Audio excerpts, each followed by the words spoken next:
3 రోజుల్లో రిలీజ్. ఎలా ఉంది ఫీలింగ్? అమ్మో అయ్యో అయ్యో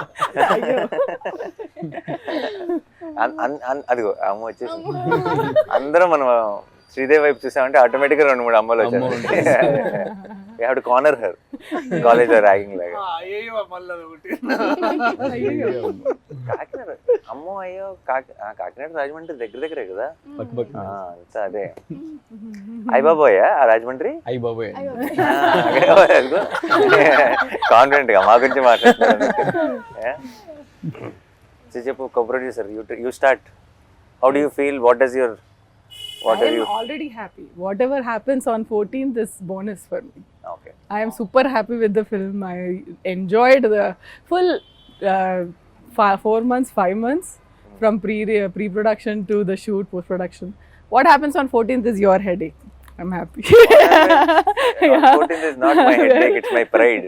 It's your pride. I am already super happy with the film. First film, you would have had some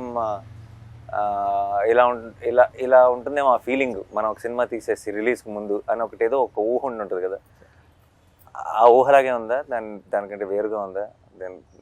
ఎలా ఉంది? డెఫినెట్గా బియాండ్ దట్ సార్. నేను ఊహించింది ఇంకా తక్కువే ఊహించుంటాను, బట్ ఇప్పుడు ఎక్స్పీరియన్స్ చేస్తుంది అయితే చాలా, అంటే ఇట్లాంటిది నేను ఎప్పుడు అనుకోలేదు, బట్ అది జరుగుతుంది. కానీ నర్వస్నెస్, ఎక్సైట్మెంట్ వీటన్నిటికన్నా ఇంకేదో సార్ అది. నీకు అంటే బీన్ దేర్, అంటే నాట్ యాజ్ అ డైరెక్టర్ కానీ బట్ ఐ బీన్ దేర్ కాబట్టి నీకు నాకు తెలిసిన ఇద్దరు ఆల్రెడీ ఉండదు నీకు, అండ్ రోజులు లెక్క పెడుతుంటావు. ఎవ్రీడే మార్నింగ్ ఇంకొక రోజు దగ్గరకు వచ్చాం రిలీజ్కి అన్న ఫీలింగ్ అది ఇంకా నీకు as you go closer it get ఏమంటారు, ఇంకా స్లో అవుతుంది టైము. అంటే ఇక ఇప్పుడు 11వ తారీఖు 48 గంటల్లాగా అనిపిస్తుంది, 12వ తారీఖు 72 గంటల్లాగా అనిపిస్తుంది, 13వ తారీఖు ఇంకా లాంగ్ అనిపిస్తుంది. బట్ ఎక్స్పీరియన్స్తో చెప్తున్నా, 14 నుంచి నీకు ఒక వారం రోజులు ఎప్పుడు వెళ్ళిపోయిందో తెలియదు, అలా వెళ్ళిపోతుంది, మ్యాజిక్ లాగా మాయమైపోతుంది. But this is the best feeling I'm telling. లైఫ్లో ఎన్నైనా సినిమాలు తీయచ్చు, ఏమైనా చేయొచ్చు, బట్ ఫస్ట్ ఫిలిం ముందు ఉండే experience, this is what will carry for ever. ఆ ఎనర్జీ అన్న I think for ever remembering ఉంటుంది. అది మీరు చెప్పేది I can pin to pin I can feel it. And if I can tell one thing ఏంటంటే just be present, అంతే, ఏం లేదు, జస్ట్ బీ దేర్. ఇంకేం ఆలోచించకుండా అంటే నాకు అప్పుడు తెలియలేదు దాని వాల్యూ. అంటే దట్ ఫస్ట్ టైం అండ్ జరిగిన ప్రతిసారి అది ఏంటంటే అది ఏమైంది ఏం జరుగుతుందని లోపటే టైం ఒక 2-3 months గడిచిపోయింది నాకు. కానీ ఐ విష్ నాకు ఇప్పుడు అనిపిస్తుంది if I can go back and just be present there. అంటే ఆ టైంలో just okay bold. And actually మనకి ఏంటంటే మనకి చాలా పర్టికులర్గా నిజాయితీగా చేసే వాళ్ళకి ఇప్పుడు అది యాక్టింగ్ అవ్వచ్చు ఆర్ డైరెక్షన్ అవ్వచ్చు, బికాస్ దాని మీద ప్రాణం పెట్టేస్తాం కాబట్టి అంత ఒక చిన్న ఏమంటారు, ఇప్పుడు ఫర్ ఎగ్జాంపుల్ మనం మాట్లాడుకుంటున్నట్టు ఎవరైనా ఏదైనా ఒక చిన్న గ్లిచ్ ఏదైనా చెప్పారనుకో, లేదంటే ఇంకోటి ఏదైనా అది ఇక్కడ ఉందా అక్కడ ఉందా, లేదంటే అదేమైనా చేంజ్ చేస్తారా, ఇలాంటి డిస్కషన్ ఏమైనా వచ్చిందనుకో చాలా కంగారు పడిపోతాం కదా, అది చేయాలి. బట్ యాక్చువల్లీ కొంచెం కామ్ డౌన్ అయ్యి నీ మనసుకు అన్నీ తెలుసు, నీకు ఏది కరెక్ట్ అన్నది నీకు 100%, 10,000% తెలుసు. సో ఈ 3-4 days if I have to say something, don't let anything effect you at all. మనం తీసిన అల్టిమేట్ ప్రేక్షకులు వాళ్ళ వెడ్డిక్ట్ వాళ్ళు ఎలాగో ఇస్తారు కదా. సో నాట్ ఈవెన్ అంటే ఆబ్వియస్లీ రివ్యూస్ ఉంటాయి, అవి ఉంటాయి, ఇవి ఉంటాయి, అండ్ ఐఎమ్ క్వైట్ కాన్ఫిడెంట్ ఎలా ఉండబోతుందో. బట్ అన్నిటినీ మించింది మాత్రం your heart will know what you made. అప్పుడప్పుడు మనం తీసిన దానికంటే గొప్పగా పొగిడేయచ్చు, లేదంటే అప్పుడప్పుడు మనం మనం మనం ఏదైతే నమ్ముతున్నామో దానికంటే కొంచెం కింద ఉండొచ్చు. కానీ it's not about all of that. Of course will be very happy when it crosses that, but it's end of the day, in the long run, it's only about what you are feeling right now. You know it in your heart if you made a good film or not. అనుకునే peace అవ్వలేదు, అదొక satisfaction ఉంటుంది sir. దానికి నేను 100% sir. రోజు నిద్ర పడుతుందా పట్టట్లేదు అనే క్వశ్చన్ పక్కన పెడితే, పడుకుంటున్నా కొద్దిసేపు అయినా నేను అనుకున్న సినిమా తీసాను రన్ పడుకుంటాను. అదే నిద్ర ఫుల్గా పట్టకూడదు, నిద్ర పట్టిందంటే ప్రాబ్లం. అంటే it's too cool for to be a director అన్నట్టు. So to our super stars, how is it feeling? తర్వాత అమ్ముకుందాం, నువ్వు ఫస్ట్ నీకు నువ్వు సీనియర్ కాబట్టి.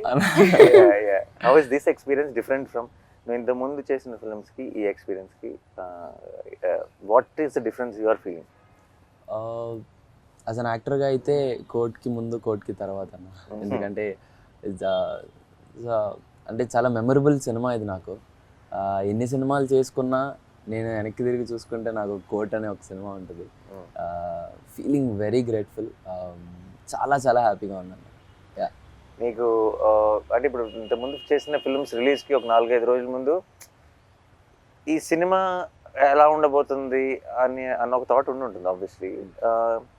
కోర్ట్ విషయంలో ఆ థాట్ ఉందా, లేదంటే ఇది నా కెరియర్ని ఏం చేయబోతుంది అన్న థాట్ ఎక్కువ ఉందా?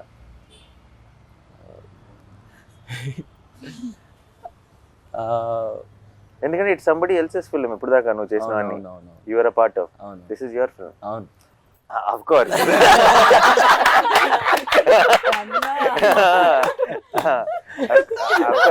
దర్శి తర్వాత ఇట్స్ యువర్ ఫిల్మ్. దర్శితో పాటు తర్వాత కాదు. ఆ చిన్న బాధ్యత అయితే ఉందన్న, ఆ చిన్నగా అదే ఎక్కువే. ఆ బాధ్యతని నేను అంటే బాధ్యత మర్చిపో, నువ్వు అది డెలివరీ చేస్తావు. నేను అడిగేది డెలివరీ చేసావు కాబట్టి దీని తర్వాత ఏం చేయబోతున్నా నేను, the kind of phone calls I'm going to get అని అలాంటి థాట్స్ లోకి ఎప్పుడైనా వెళ్ళేవా? యా ఆబ్వియస్లీ వస్తే ఎలాంటివి వస్తాయని వెళ్ళాను అలాంటి. బట్ జాగ్రత్తగా, this is the most important. First step చాలా మంచి స్టెప్ పడిపోవడం ఎంత ఇంపార్టెంటో, దాని తర్వాత వెళ్ళబోయే డైరెక్ట్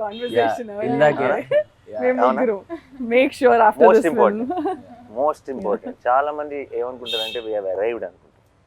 ఒక చాలా మంచి పేరు వచ్చినప్పుడు, ఒక పెద్ద సక్సెస్ అయినప్పుడు మనం వచ్చేసాం, మన ఏంటి అసలు మనం యాక్టర్ అయిపోయాం లేదంటే స్టార్ అయిపోయాం అని అనుకుంటారు.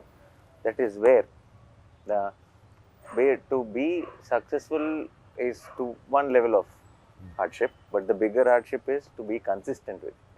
And I think don't let anything affect you. నేనంటే అనవసరంగా అందరు జ్ఞానం ఇచ్చేస్తున్నాను. No, but because I think for harsh I can. Don't, and just understand what you really like, you really want to do, what resonates with you. That's the most important thing. నీకు చాలా మంది నాకు 100% already నీకు I think for different roles నీకు ఎంతోమంది ఫోన్లో వచ్చింటే బోల్డ్ కథలు చెప్పుంటారు. బట్ ఈసారి ఇది వేరు, నేను సెటప్ వేరు. నేను ఒక గ్రోనప్ చైల్డ్ ఆర్టిస్ట్ లాను అలా కాకుండా నేను ఒక గ్రోనప్ ఒక మెయిన్ లీడ్గా చూస్తారు సినిమా చూసినప్పుడు, నీ ఎమోషన్ని ఫీల్ అవుతారు. అదేనా ఇప్పుడు నేను సరిపోతే శనివారం నాటి సినిమాలో ఇప్పుడు నేను చూసి అయ్యో అబ్బాయికి ఏదో కష్టం వచ్చిందే, హీరో వచ్చి కాపాడతాడు అనుకుంటారు. అదేనా ఇప్పుడు అలా కాదు కదా. అదేనా ఇప్పుడు ఒక హీరో కష్టంలో ఉన్నాడు, ఇంకో హీరో వచ్చి కాపాడతాడు అనుకుంటారు ఈసారి. అదేనా బ్యాలెన్స్ చేశాను బాగానే. So it is the way they look at you will change. కాబట్టి I think I'm very confident. Is a very smart guy. అంటే ఏజ్ కాబట్టి just careful, enjoy the process. And I hope wall పోస్టర్లోనే ఇంకా 2-3 కనీసం సినిమాలు చేయాలి. Thank you. ఆ తర్వాత become a bigger star, you don't have, we will not approach you. We are only working with the new stars. పని లేదు అంతే. ఇంకో రోషన్ ఎత్తుదాం. అన్న మీరు యాక్చువల్లీ సరిపోదలో ఏ టైంలో ఏ ముహూర్తంలో అన్నారో తెలీదు, వీడు నావాడు, ఇది నా సమస్య అని. నాకు కోపం వచ్చింది. కానీ ఫస్ట్ సినిమా తర్వాత నా సమస్య కదా. ఫస్ట్ సినిమా వరకు నా సమస్య. నువ్వు రేపు ఏదైనా ఒక చిన్న రాంగ్ సినిమా సెలెక్ట్ చేసుకుని ఆడలేదంటే అది నాతో పడినా అంటే పర్లేదు. No, but I don't think. I think your understanding of, నువ్వు సినిమాలోనే పెరిగావు ఒక రకంగా కదా. నీ అండర్స్టాండింగ్ మా అందరికంటే ఎక్కువ ఉంటుంది అనుకుంటే. And all the best. Thank you.